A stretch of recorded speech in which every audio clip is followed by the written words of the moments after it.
Assalamu alaikum warahmatullahi wabarakatuh. Walaikum assalam warahmatullahi wabarakatuh. Hope by the grace of Almighty Allah that you all are fine. As you know that we are in touch with the lesson, with the chapter that is print culture in the modern world. And in the last lecture I have already discussed growth of printing in China. Growth of printing in China. What were the main reasons that led to the growth of printing in China? Got it, Shabash? So today I am starting with this one more topic, and that is print in Japan. Note down. Next topic is print in Japan. That how printing developed in Japan. तो मैंने आपको already बोला था कि सबसे पहले printing जो शुरू हुई थी ईस्ट एशिया में हुई थी. फर्स्ट ऑफ ऑल ये चाइना में स्टार्ट हुई थी, then it spread to Japan. तो आज हमें देखना है कि how printing developed in Japan. Printing Japan में कैसे डेवलप हो गई. But before starting this very topic I am requesting all those guys who have not watched my previous videos on this very chapter, they can go through the link as that is already given in description. Follow that very link, so inshallah you can get this topic too. And one more point, share and subscribe the channel more and more so that I can give you some good updates regarding this very lesson. Got it? So now the topic is print in Japan. Print in Japan. What were the main reasons that led to the rise of printing in Japan? Got it? Shabash. ये कहा जाता है that the art of hand printing, note it down, the art of hand printing traveled from China to Japan. The art of hand printing traveled from China to Japan towards the end of the 8th century. That is around 768. याद रखना. मैंने बोला that the art of hand printing traveled from China to Japan towards the end of the 8th century, that is around 768 to 770. Got it, शाबाश. तो जो hand printing China में sorry Japan में develop हो गई शाबाश, वो कब हो गई? Towards the end of the 8th century, that is 768 to 778 AD में शाबाश. क्या हुआ? जापान में प्रिंटिंग डेवलप हो गई. समझ आया? और एक और बात आपको याद रखनी, कहा जाता है the oldest Chinese book, remember the oldest Chinese book printed in 868 AD. 868 AD में जो शबाश जापानीज बुक पब्लिश हो गई. The oldest Japanese book printed in 868 AD. Remember, got it? Printed in 868 AD.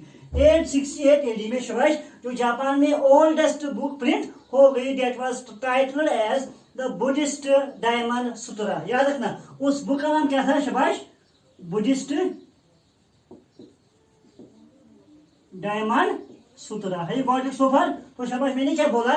जो ओल्डेस्ट जापानीज बुक प्रिंट हुई है कब? 1868 में. कहां पे?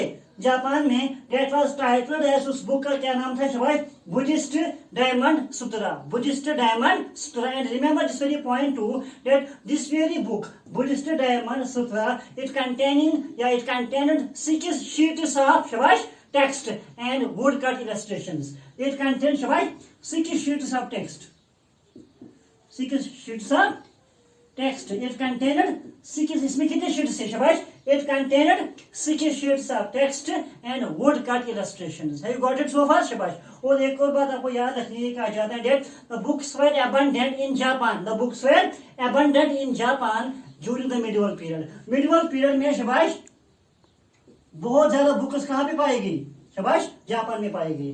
The books were abundant means कि the books were found in unlimited number. The books were found in large number in Japan during the medieval period. तो medieval period में शाबाश जापान में बहुत ज्यादा बुक्स पाए गए. समझ आया? But remember this very point two, ये कहा जाता है जो प्रिंटिंग थी ना, प्रिंटिंग तो जापान में प्रिंटिंग थी, it was not restricted to books. Printing in Japan was not restricted in books. तो मीन्स की जो प्रिंटिंग जापान में थी ये बुक्स तक महदूद नहीं रही. समझ आया?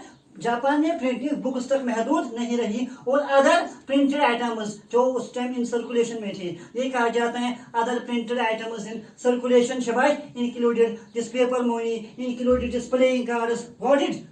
सो पेपर मनी वाज देयर शाबाश. Exactly playing cards were there. तो what I mean to say कि जो मिडिवल पीरियड कहां पे था? जापान में था उस time. The books were found in abundance.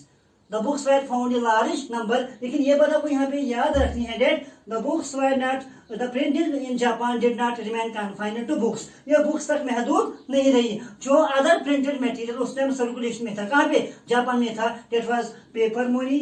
तो मीन्स की paper money was being printed exactly, playing cards were being printed in Japan. So remember, अब तक समझ आया शाबाश। और एक और बात आपको याद रखनी है, अगर हम जापान की बात करेंगे, ये कहा जाता है that books were, remember, books were in prose as well as in poetry. So शाबाश, प्रोज के बुक्स भी थे, पोएट्री के बुक्स भी थे, समझ आया। So books in prose as well as in poetry were regularly published and circulated shabash in Japan during the medieval period. So medieval period में क्या किया जाता था शाबाश? प्रोज के बुक्स पब्लिश किए जाते थे, पोइट्री के बुक्स पब्लिश किए जाते थे। So remember, books that were in circulation. कौन से बुक्स मिडिल पीरियड में इन सर्कुलेशन में? शाबाश शाबाश, क्या थे? Books in prose as well as books in poetry. So poetry के बुक्स भी और प्रोज के बुक्स भी जापान में पाए गए ड्यूरिंग द मिडिवल पीरियड है। You got it so far? And one more point, ये कहा जाता है जो ये बुक्स थे, it is said illustrated collections of paintings became popular during the latter part of the 19th century, जो latter years of the 19th century, समझ आया? 8th सेंचुरी, सॉरी, ये कहा जाता है that illustrated collections of paintings became popular shabash during the later years of the 8th century in the flourishing urban cities। जो उस time urban cities थी, जैसे अगर आप एक नाम रखेंगे ईडो, समझे? That is city that was known as ईडो, समझे? तो ईडो that is nowadays टोक्यो। आज हम इसको क्या बोलते हैं? टोक्यो है। Got it? So means कि illustrated books were being published there in Edo, in the urban cities like Edo, the main city there, Edo, that is precisely termed as Tokyo है। Got it शाबाश। और एक और important बात जो आपको यहाँ पे रखनी है शाबाश, किसके बारे में? In the printing in Japan. ये कहा जाता है जो अदर प्रिंटेड मटेरियल अवेलेबल था, कहाँ पे?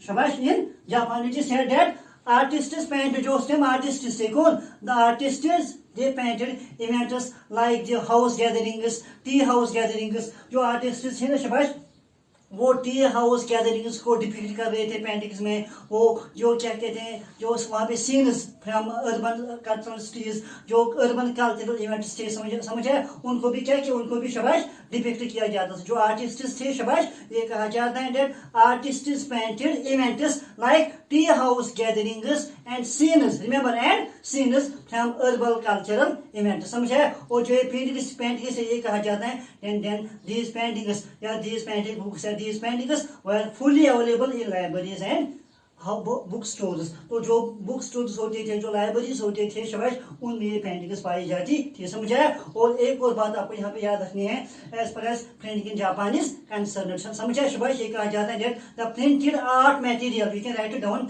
The printed art material it covered a wide variety of other subjects. Means कि तो प्रिंटिंग में बस जैसे टी हाउस गैदरिंग्स डिपिक्ट नहीं किए जाते थे, प्रिंटिंग में बस ये अर्बन कल्चरल इवेंट्स डिपिक्ट नहीं किए जाते थे, बल्कि ये कहा जाता है there were paintings depicting musical this instruments. कुछ पेंटिंग्स में क्या दिखाया गया?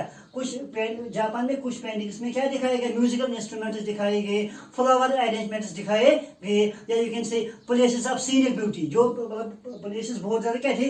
ब्यूटीफुल थी शाबाश, उनको भी डिपिक्ट किया जाता था, या ब्यूटीफुल वुमेन उनको डिपिक्ट किया जाता था, या even cookery. So I mean to say that जो प्रिंटिंग जापान में थी, ये developed mostly in the medieval period. So this is all about print in Japan. Inshallah, I hope that you will like this video topic. Next topic will be inshallah on print commerce to Europe. Thanks.